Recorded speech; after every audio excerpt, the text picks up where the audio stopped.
ಮಂಗಳೂರು ಅಂತಾರಾಷ್ಟ್ರೀಯ ವಿಮಾನ ನಿಲ್ದಾಣಕ್ಕೆ ಹೋಗುವ ಹೆದ್ದಾರಿಯ ಬದಿಯಲ್ಲಿ ಪ್ರಕೃತಿಯ ಸೌಂದರ್ಯದ ನಡುವೆ ಕಂಗೊಳಿಸುತ್ತಿದೆ ಶತಕಾಲದ ಇತಿಹಾಸವನ್ನು ಸೃಷ್ಟಿಸಿದ ಭವ್ಯ ಮಂದಿರ, ಸಂತ ಲಾರೆನ್ಸರ ದೇವಾಲಯ ಹಾಗೂ ಪುಣ್ಯಕ್ಷೇತ್ರ ಬೋಂದೆಲ್.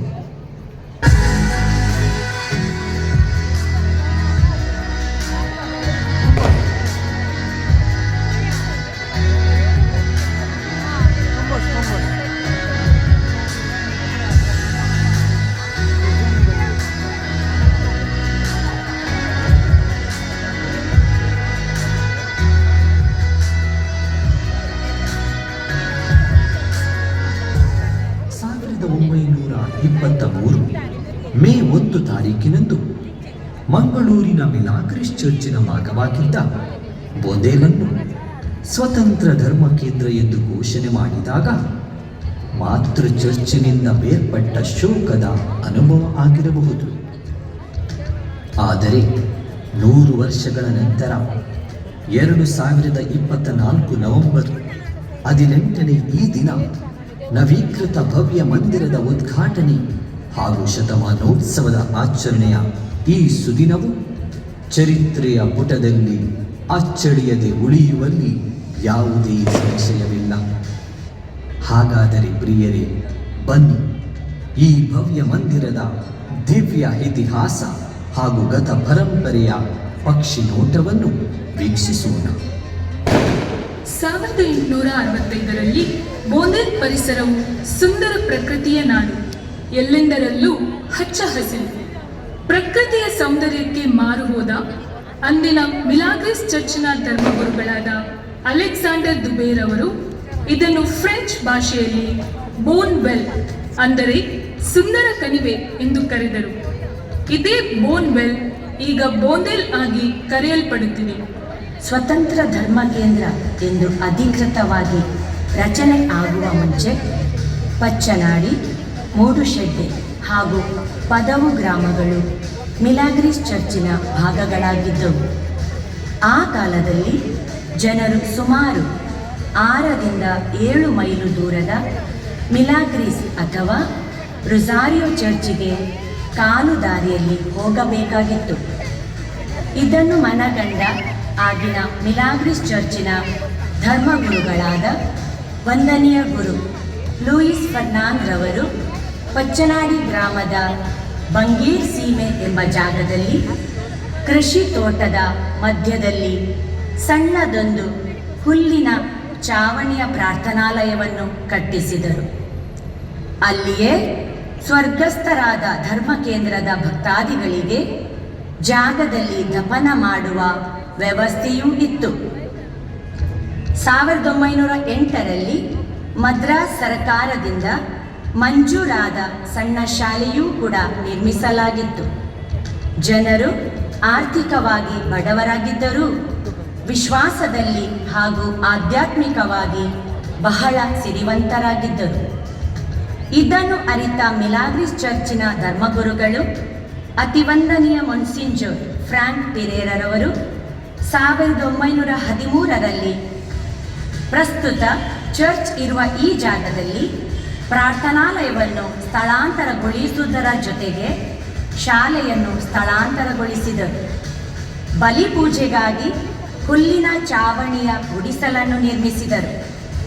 ನೀರಿಗಾಗಿ ಬಾವಿ, ಮಕ್ಕಳ ವಿದ್ಯಾಭ್ಯಾಸಕ್ಕಾಗಿ ಸಣ್ಣ ಶಾಲಾ ಕಟ್ಟಡವನ್ನು ಕಟ್ಟಿಸಿ ಹೊಸ ಪ್ರಾರ್ಥನಾಲಯಕ್ಕೆ ಅಡಿಪಾಯ ಹಾಕಿ 1915ರಲ್ಲಿ ಹೊಸ ಪ್ರಾರ್ಥನಾಲಯವನ್ನು ನಿರ್ಮಿಸಲಾಯಿತು. ಮಕ್ಕಳ ಶಿಕ್ಷಣಕ್ಕಾಗಿ ಶಾಲಾ ಕಟ್ಟಡ ಹಾಗೂ ಪೂಜಾ ವಿಧಿವಿಧಾನಗಳಿಗೆ ಪ್ರಾರ್ಥನಾಲಯ ಸಿಕ್ಕಿತು ಹೌದು. ಆದರೆ ಇವುಗಳ ಮೇಲ್ವಿಚಾರಕರಿಗೆ ನಿವಾಸವಿರಲಿಲ್ಲ. 1917ರಲ್ಲಿ ಬೋಂದೆಲ್ ಪ್ರಾರ್ಥನಾಲಯದ ಚಾಪ್ಲಿನ್ ಹಾಗೂ ಶಾಲಾ ಉಸ್ತುವಾರಿಯವರಾಗಿ ನೇಮಕರಾದವರು ಅತಿವಂದನೀಯ ಡಾಕ್ಟರ್ ಜೂಲಿಯನ್ ಡಿಸೋಸಾ. ಪ್ರಾರ್ಥನಾಲಯಕ್ಕೆ ಬರುತ್ತಿದ್ದ ಬಹುತೇಕ ಜನರು ಕಿರಾಮ್, ಬಂಗೆರ ಸೀಮೆ ಹಾಗೂ ಕಂಬಳದಿಂದ ಬರುವವರಾಗಿದ್ದು ರಭಸವಾಗಿ ಹರಿಯುವ ಬೋಂದೆಲ್ ನಾಲೆಯನ್ನು ದಾಟಿ ಬರಬೇಕಾಗಿದ್ದರಿಂದ ಅದಕ್ಕೆ ಅಡ್ಡಲಾಗಿ ಶಾಶ್ವತ ಸೇತುವೆಯನ್ನು 1918ರಲ್ಲಿ ನಿರ್ಮಿಸಲಾಯಿತು. 1922ರಲ್ಲಿ ಯಾಚಕರ ನಿವಾಸವನ್ನು ನಿರ್ಮಿಸಿ ಶಾಲಾ ಕಟ್ಟಡ ದುರಸ್ತಿಗೊಳಿಸಲಾಯಿತು. 1923ನೇ ವರ್ಷ ಬೋಂದೇಲ್ ನಿವಾಸಿಯರಿಗೆ ರತ್ನ ಲಿಖಿತ ವರ್ಷ.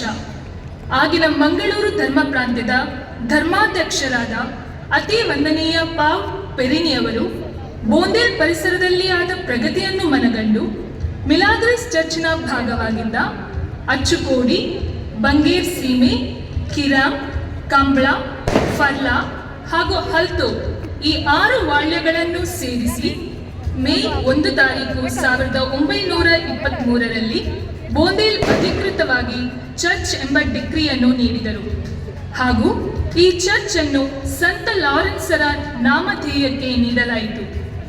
ಅಂತೆಯೇ ಈ ದೇವಾಲಯದ ಪೋಷಣೆಗಾಗಿ ಮಿಲಾಗ್ರಿಸ್ ಚರ್ಚ್ಗೆ ಒಳಪಟ್ಟ 70 ಎಕರೆ ಜಮೀನನ್ನು ನೀಡಲಾಯಿತು. ಅಧಿಕೃತ ದೇವಾಲಯದ ಮೊದಲ ಧರ್ಮಗುರುಗಳು ಅತಿ ವಂದನೀಯ ಮೊನ್ಸೆಂಜರ್ ಫ್ರಾಂಕ್ ಪಿರೇರಾರವರು. ಚರ್ಚ್ಗೆ ಆ ದಿನಗಳಲ್ಲಿ ಬಹಳ ಪ್ರಮುಖವಾಗಿ ಬೇಕಾಗಿದ್ದ ಚರ್ಚ್ ಗಂಟೆಯನ್ನು ಧರ್ಮಾಧ್ಯಕ್ಷರ ನಿವಾಸದಿಂದ ತಂದು ಎತ್ತರದಲ್ಲಿ ಇರಿಸುವಲ್ಲಿ ಯಶಸ್ವಿಯಾದರು. ಬೋಂದೇಲ್ ಚರ್ಚಿನ 2ನೆಯ ಧರ್ಮಗುರುಗಳು ವಂದನೀಯ ಜೂಲಿಯಾನ್ ರೇಗೋ 1926 ಅಕ್ಟೋಬರ್ 1 ತಾರೀಕಿಗೆ ಈ ದೇವಾಲಯಕ್ಕೆ ನೇಮಕಗೊಂಡು ಕುದ್ರು, ಈಗಿನ ಸಂತ ಅಂತೋನಿ ವಾಳ್ಯ, ವಿಜಯ್ ಚರ್ಚಿನ ಭಾಗವಾಗಿದ್ದ ಕಾವೂರು ಮತ್ತು ಮರಕಡವನ್ನು ಬೋಂದೇಲ್ ಚರ್ಚಿನ ವ್ಯಾಪ್ತಿಗೆ ಸೇರಿಸಿದರು. ಅದೇ ರೀತಿ ಜನರ ಸರ್ವತೋಮುಖ ಬೆಳವಣಿಗೆಗೆ ಅಗತ್ಯವಿರುವ ಸಂಘಟನೆಗಳಾದ ಮಕ್ಕಳ ಸೊಡಾಲಿಟಿ, ಸೇಂಟ್ ವಿನ್ಸೆಂಟ್ ದೆ ಪಾಲ್ ಸೊಸೈಟಿ, ಪುರುಷರಿಗೆ ಹಾಗೂ ಮಹಿಳೆಯರಿಗೆ ಪ್ರತ್ಯೇಕವಾಗಿ ಮರಿಯಮ್ಮನವರ ಸೊಡಾಲಿಟಿ ಆರಂಭಿಸಿದರು. ಜನರ ಮಧ್ಯ ಬರುವ ಸಣ್ಣ ಪುಟ್ಟ ತಕರಾರುಗಳನ್ನು ಕೋರ್ಟಿಗೆ ಹೋಗದೆ ರಾಜಿ ಸಂಧಾನದಲ್ಲಿ ಬಗೆಹರಿಸಿ ಕೌಟುಂಬಿಕ ಕಲಹಗಳನ್ನು ಶಾಂತಿಯುತವಾಗಿ ಬಗೆಹರಿಸುತ್ತಿದ್ದರು. 1933ರಲ್ಲಿ ಭಕ್ತರ ಜನಸಂಖ್ಯೆಯು ಗಣನೀಯವಾಗಿ ಬೆಳೆದಿರುವುದರಿಂದ ಚರ್ಚ್ಗೆ ಹೆಚ್ಚಿನ ಸ್ಥಳವನ್ನು ಸೇರಿಸಿ ಯೇಸುವಿನ ಕಿರಿಪುಷ್ಪ ತೆರೇಸರವರ ವೇದಿಕೆ ಹಾಗೂ ಎಡಬದಿಗೆ ಲೂರ್ಡ್ಸ್ ಮಾತೆಯ ವೇದಿಕೆಯನ್ನು ಜೋಡಿಸಲಾಯಿತು. 1934 ಇಸವಿಯಿಂದ ಕಥೋಲಿಕ್ ವಿದ್ಯಾಸಂಸ್ಥೆಯು ಶಾಲಾ ಆಡಳಿತವನ್ನು ವಹಿಸಿಕೊಂಡಿತು. 1935ರಿಂದ ವಂದನೀಯ ಹೆನ್ರಿ ಜೆ.ಪಿ. ಲೂಬೋ ಅವರು ಬೋಂದೇಲ್ಗೆ ಮುಖ್ಯ ಶಿಕ್ಷಕರಾಗಿ ನೇಮಕಗೊಂಡು ಅಪಾರ ಸೇವೆಯನ್ನು ಜನತೆಗೆ ನೀಡಿದರು. 1936ರಿಂದ 5 ತಿಂಗಳ ಸೇವೆಯಲ್ಲಿ ಕನ್ಯಾ ಮರಿಯಮ್ಮ ಸೊಡಾಲಿಟಿಯ ಮಂಜೂರಾತಿ, ಹೊಸ ಶಿಲುಬೆ, ಚರ್ಚ್ ಆವರಣ ಗೋಡೆಯ ದುರಸ್ತಿ, ದೂರದ ಕಿರಾಮ್ ವಾಳ್ಯಕ್ಕೆ ಶಾಶ್ವತ ಕಾಲುದಾರಿಯ ನಿರ್ಮಾಣ ಮಾಡಿ ಅವಿಸ್ಮರಣೀಯರಾದರು. 1937ರಿಂದ ವಂದನೀಯ ಜಾನ್ ಬ್ಯಾಪ್ಟಿಸ್ಟ್ ದೇಸಾರವರು ಧರ್ಮಗುರುಗಳಾಗಿ ನೇಮಕರಾದರು. ಇವರ ಅವಧಿಯಲ್ಲಿ ಚರ್ಚಿನ ಆವರಣವನ್ನು ವಿಸ್ತರಿಸುವ ಸಲುವಾಗಿ ಚರ್ಚಿನ ಎದುರು ಹಾಗೂ ಮಾರ್ಗದ ಬದಿಯ 3 ಎಕರೆ ಜಾಗ ಖರೀದಿಸಿ ಆವರಣ ಗೋಡೆಯನ್ನು ಕಟ್ಟಿಸಲಾಯಿತು. 1953ರಲ್ಲಿ ಹಳೆ ಚರ್ಚಿನ ಮುಂಭಾಗವನ್ನು ದುರಸ್ತಿಗೊಳಿಸಿ ಚರ್ಚನ್ನು ದೊಡ್ಡದಾಗಿಸಲು ಕಾಂಕ್ರೀಟ್ ಪೋರ್ಟಿಕೋ ಕಟ್ಟಿಸಲಾಯಿತು. 1956 ಆಗಸ್ಟ್ 15ರಂದು ಯುವ ಜನತೆಯ ಸೊಡ್ಯಾಲಿಟಿ ಆ ಲೇಡಿ ಆಫ್ ಅಸಂಪ್ಷನ್ ಸಂಘಟನೆ ರಚನೆ, CYM ಕಥೋಲಿಕ್ ಯುವ ಸಂಚಲನದ ಆರಂಭ, ಮರಿಯಮ್ಮನವರ ಲೀಜನ್ ಆರಂಭ, ಇವುಗಳ ಫಲವಾಗಿ ಅನೇಕ ಯುವಕ ಯುವತಿಯರು ಧಾರ್ಮಿಕ ಜೀವನಕ್ಕೆ ಒಲವು ತೋರಲು ಆರಂಭಿಸಿದರು. 1957ರಲ್ಲಿ ವಂದನೀಯ ಜೆ.ಬಿ. ಡೇಸರವರ ಸುದೀರ್ಘ 20 ವರ್ಷಗಳ ಸೇವೆಯ ನಂತರ ವಂದನೀಯ ಅಲೋಷಿಯಸ್ ಜೆ. ಸಿಲ್ವರ್ ಅವರು ಧರ್ಮಗುರುಗಳಾಗಿ ನೇಮಕವಾದರು. ಇವರ ಸೇವಾ ಅವಧಿಯಲ್ಲಿ ಧರ್ಮ ಕೇಂದ್ರದ ಪ್ರಾಥಮಿಕ ಶಾಲೆಯನ್ನು ಹಿರಿಯ ಪ್ರಾಥಮಿಕವನ್ನಾಗಿ ಉನ್ನತೀಕರಿಸಲಾಯಿತು. ಶಾಲೆಗೆ ಹೊಸ ಕಟ್ಟಡ ಕಟ್ಟಿಸಿ ರಂಗಮಂಟಪದ ರಚನೆಯಾಯಿತು. ಆರ್ಥಿಕವಾಗಿ ಬಡ ಕುಟುಂಬಗಳಿಗೆ ಚರ್ಚಿನ ಜಾಗವನ್ನು ಮೂಲಗೇಣಿಗೆ ನೀಡಿ ಜನರ ಆರ್ಥಿಕ ಪ್ರಗತಿಗೆ ಶ್ರಮಿಸಿದರು. ಬೋಂದೇಲ್ ಚರ್ಚ್ನಲ್ಲಿ ಇವರ ಸೇವೆ 11 ವರ್ಷಗಳದ್ದು. 1968ರಲ್ಲಿ ಬೋಂದೇಲ್ ಚರ್ಚ್ನ ಉಸ್ತುವಾರಿ ವಂದನೀಯ ಗಬ್ರಿಯೇಲ್ ಬಿ ಡಿಸೋಜಾ ಅವರದು. ಇವರ ಕಾಲದಲ್ಲಿ ಶಾಲೆಯ 2 ಕಟ್ಟಡಗಳ ದುರಸ್ತಿ, ಮಣ್ಣಿನ ಗೋಡೆಯನ್ನು ಸಿಮೆಂಟಿನಿಂದ ಪರಿವರ್ತನೆ, ಮಹಿಳೆಯರಿಗೆ ಶೋಕಮಾತೆಯ ಸೊಡಾಲಿಟಿ ಹಾಗೂ ಹುಡುಗಿಯರಿಗೆ ನಿತ್ಯ ಸಹಾಯ ಮಾತೆಯ ಸೊಡಾಲಿಟಿಯನ್ನು ಆರಂಭಿಸಿದರು. ತದನಂತರ ಶಾಲೆಯಲ್ಲಿ ಮಕ್ಕಳ ಸಂಖ್ಯೆ ಏರುವುದನ್ನು ಮನಗಂಡು ಸರಿಸುಮಾರು 80,000 ಹಣವನ್ನು ಒಟ್ಟುಗೂಡಿಸಿ ಸುಂದರ ಶಾಲಾ ಕಟ್ಟಡವನ್ನು ನಿರ್ಮಿಸಿದರು. ಶಿಕ್ಷಣದಲ್ಲಿ ಇನ್ನೂ ಸುಧಾರಣೆಯನ್ನು ತರುವುದಕ್ಕೆ ಅರ್ಸುಲೈನ್ಸ್ ಭಗಿನಿಯರ ಕಾನ್ವೆಂಟ್ ತಂದು 1970 ಮೇ 31ಕ್ಕೆ MJC ಶಾಲೆಯನ್ನು ಆರಂಭಿಸಿ ಅದರ ಪೋಷಣೆಗೆ ಚರ್ಚಿಗೆ ಒಳಪಟ್ಟ 3 ಎಕರೆ ಜಾಗವನ್ನು ಮೂಲಗೇಣಿಗೆ ನೀಡಿದರು. 1971ರಲ್ಲಿ ಚರ್ಚಿನ ಸಲಹಾ ಮಂಡಳಿಯ ರಚನೆಯಾಯಿತು. ಶ್ರೀ ಜೋಸೆಫ್ ಫ್ರಾನ್ಸಿಸ್ ಡಿಸೋಜಾರವರು ಪ್ರಥಮ ಆಡಳಿತ ಅಧಿಕಾರಿಯಾಗಿ ಆಯ್ಕೆಯಾದರು. 1973ರಲ್ಲಿ ಧರ್ಮ ಕೇಂದ್ರಕ್ಕೆ 50 ವರ್ಷಗಳು ತುಂಬಿದಾಗ ಸುವರ್ಣ ಮಹೋತ್ಸವವನ್ನು ವಿಜೃಂಭಣೆಯಿಂದ ಆಚರಿಸಲಾಯಿತು. 1975ರಲ್ಲಿ ಬಡ ಕುಟುಂಬಗಳ ಪಾಲನೆಗೆ ಆಶ್ರಯದಾತ ಸಂತ ವಿನ್ಸೆಂಟ್ ಡಿ ಪೌಲ್ ಸೊಸೈಟಿಯ ಸ್ಥಾಪನೆಯಾಯಿತು. ಆರ್ಥಿಕವಾಗಿ ಸದೃಢ ಹೊಂದಲು ಕೃಷಿ, ಆವರಣ ಗೋಡೆ, ನೀರಿಗಾಗಿ ಬಾವಿ ರಿಪೇರಿ ಮಾಡಿ ಹೊಸ pump set, over head tank ಹೀಗೆ ಹಲವಾರು ಪ್ರಗತಿಗಳು ಇವರ ಸೇವಾ ಅವಧಿಯಲ್ಲಿ ಆಗಿ ಬೋಂದೇಲ್ ಧರ್ಮಕ್ಷೇತ್ರದಲ್ಲಿ 9 ವರ್ಷದ ಸೇವೆಯನ್ನು ಇವರು ಸಲ್ಲಿಸಿರುತ್ತಾರೆ. 1977ರಲ್ಲಿ ಈ ಧರ್ಮಕ್ಷೇತ್ರದ ಚುಕ್ಕಾಣಿ ಹಿಡಿದವರು ವಂದನೀಯ ಡೆನಿಸ್ ಡಿಸೋಜಾರವರು. ದೂರದೃಷ್ಟಿಯುಳ್ಳ ಈ ಯುವ ಯಾಜಕರು ಈ ಧರ್ಮಕ್ಷೇತ್ರದಲ್ಲಿ ಬಹಳಷ್ಟು ಪ್ರಗತಿಗೆ ನಾಂದಿ ಹಾಡಿರುತ್ತಾರೆ. ಇವರ ಅವಧಿಯಲ್ಲಿ ಯಾಜಕರ ಮನೆ ರಿಪೇರಿ, ಅತಿಥಿ ಕೋಣೆಗಳ ನಿರ್ಮಾಣ, ಚರ್ಚಿನ ಗಂಟೆಯ ಗೋಪುರದ ನವೀಕರಣ, ಜರ್ಮನಿಯಿಂದ 2 ಚರ್ಚ್ ಗಂಟೆಗಳು ಹೀಗೆ ಹಲವಾರು ಅಭಿವೃದ್ಧಿಗಳು ನಡೆದವು. ಬೆಳೆಯುತ್ತಿರುವ ಜನಸಂದಣಿಗೆ ಪ್ರಸ್ತುತ ಇರುವ ಚರ್ಚ್ ಕಟ್ಟಡವು ಸಣ್ಣದಾಗಿದ್ದರಿಂದ ಚರ್ಚಿನ ಹಳೆಯ ಕಟ್ಟಡವನ್ನು ಕೆಡವಿ ಹೊಸ ಕಟ್ಟಡ 2 ವರ್ಷಗಳಲ್ಲಿ ಕಟ್ಟಿ ಮುಗಿಸಲಾಯಿತು. ಈ ಯೋಜನೆಗೆ ಅಂದು ಖರ್ಚಾದ ವೆಚ್ಚ ಸುಮಾರು 12ರಿಂದ 13 ಲಕ್ಷಗಳು. ಈ ಕಟ್ಟಡದಲ್ಲಿ ವಿದ್ಯುತ್ ದೀಪ ಹಾಗೂ ಫ್ಯಾನ್ಗಳನ್ನು ಅಳವಡಿಸಲಾಗಿತ್ತು. ಇವರ ಸೇವೆ ಈ ಕೇಂದ್ರದಲ್ಲಿ 10 ವರ್ಷಗಳು. 1987ರಲ್ಲಿ ಧರ್ಮಗುರುಗಳಾಗಿ ಬಂದವರು ವಂದನೀಯ ಥಾಮಸ್ ಡಿಸೋಜಾ. ಇವರ ಅವಧಿಯಲ್ಲಿ ಧರ್ಮ ಕೇಂದ್ರದ ಇನ್ನೊಂದು ಬದಿಯಲ್ಲಿದ್ದ ಜಾಗವನ್ನು ಆವರಣ ಗೋಡೆಯ ಮೂಲಕ ಭದ್ರಗೊಳಿಸಿ ಯೇಸು ಲೋಕ ರಕ್ಷಕ ಮೂರ್ತಿಯನ್ನು ಪ್ರತಿಷ್ಠಾಪಿಸಲಾಯಿತು. ಅಂತೆಯೇ ಚರ್ಚ್ ಗಂಟೆ ಗೋಪುರದ ನವೀಕರಣ, ಯಾಜಕರ ವಾಸಸ್ಥಾನದ ದುರಸ್ತಿ, ಮಿನಿ ಹಾಲ್ ನಿರ್ಮಾಣ, ಕುಳಿತುಕೊಳ್ಳಲು ಬೆಂಚುಗಳ ನಿರ್ಮಾಣ, ಚರ್ಚ್ ಸುತ್ತಮುತ್ತ ಡಾಮರೀಕರಣ, ಶಾಲೆಗೆ ವಿದ್ಯುತ್ ಹಾಗೂ ಧ್ವನಿವರ್ಧಕಗಳು, ನರ್ಸರಿ ಶಾಲೆಯ ಆರಂಭ. ಅಂತೆಯೇ ಪಾಲನಾ ಸೇವೆಯು ಇನ್ನೂ ಫಲಕಾರಿಯನ್ನಾಗಿಸಲು ಸಹಾಯಕ ಧರ್ಮಗುರುಗಳಿಗೆ ಆಹ್ವಾನಿಸಲು ಪ್ರಾರಂಭವಾಯಿತು. ಹೀಗೆ 7 ವರ್ಷಗಳ ಸೇವೆಯನ್ನು ಬೋಂದೇಲಿನಲ್ಲಿ ಅವಸ್ಮರಣೀಯ ಮಾಡುವಲ್ಲಿ ಇವರು ಯಶಸ್ವಿಯಾದರು. 1994ರಲ್ಲಿ ವಂದನೀಯ ಕ್ಲಿಫರ್ಡ್ ಡಿಸೋಜಾರವರು ಧರ್ಮಗುರುಗಳಾಗಿ ಪಾದಾರ್ಪಣೆ ಮಾಡಿದರು.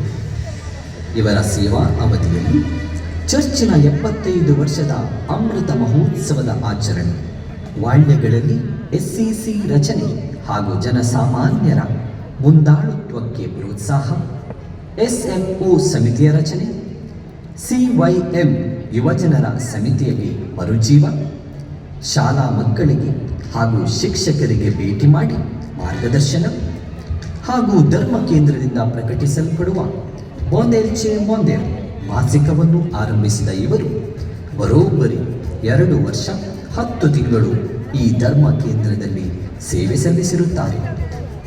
1997ರಿಂದ ಮುಂದಿನ 7 ವರ್ಷಗಳ ಸೇವೆ ಸಲ್ಲಿಸಿದವರು ವಂದನೀಯ ಡಾಕ್ಟರ್ ಜಾನ್ ಮೆಂಡೋನ್ಸರ್ ಅವರು.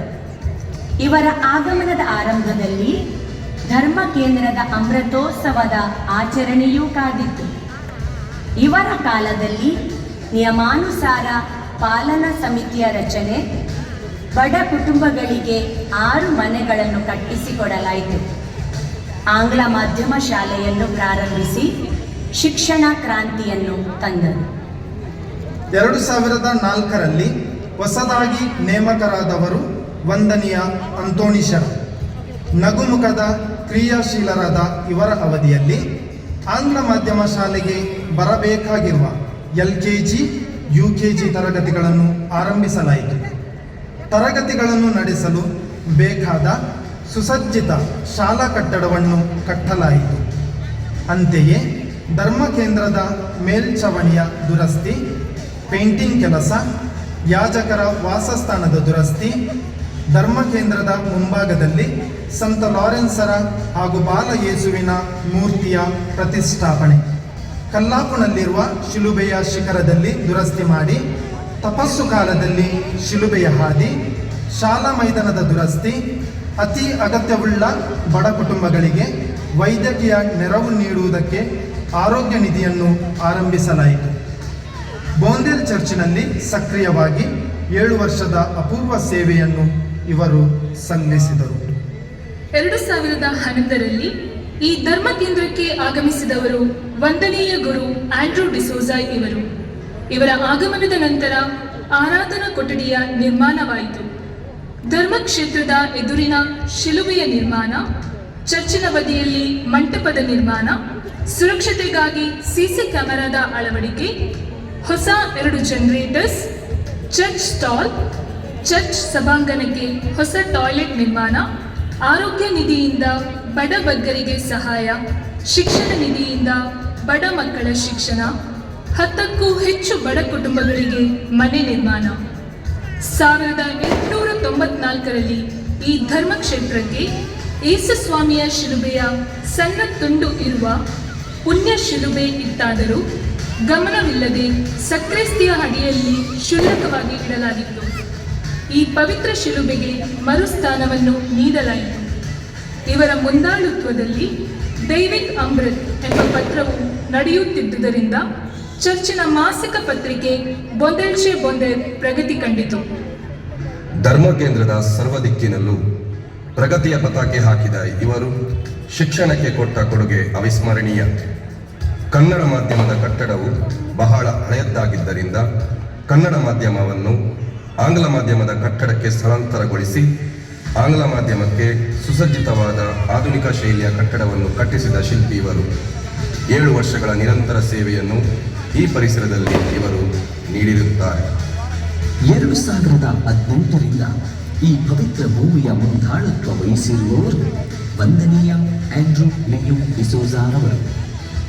ಉದಾರ ಮನಸ್ಸಿನ ಬಡ ಬಗ್ಗರ ಅಪಾರ ಕಾಳಜಿಯುಳ್ಳವರು. ಇವರು ಬೋಂದೇಲ್ ಚರ್ಚಿನ ಎಲ್ಲ ಕುಟುಂಬಗಳನ್ನು ಹೆಸರಿನಲ್ಲಿ ಬಲ್ಲವರು.